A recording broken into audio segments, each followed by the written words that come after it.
You ask Tiger to calculate. This deals with linear inequalities with one unknown. The final result is x smaller than 1. Let's solve it step by step. Group all x terms on the left side of the inequality. Subtract x from both sides.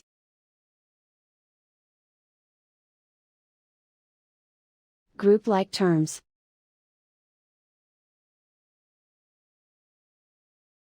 Simplify the arithmetic.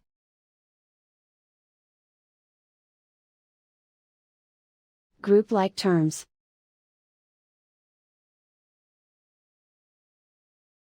Simplify the arithmetic.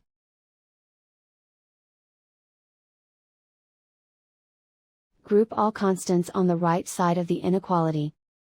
Add 3 to both sides.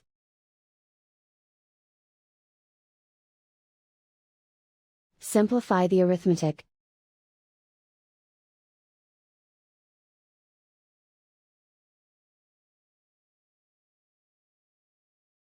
Isolate the x. Divide both sides by 4.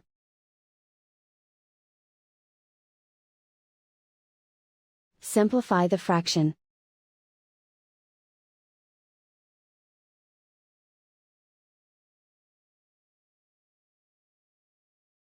Plot the solution on a coordinate grid. And so the final result is x smaller than 1.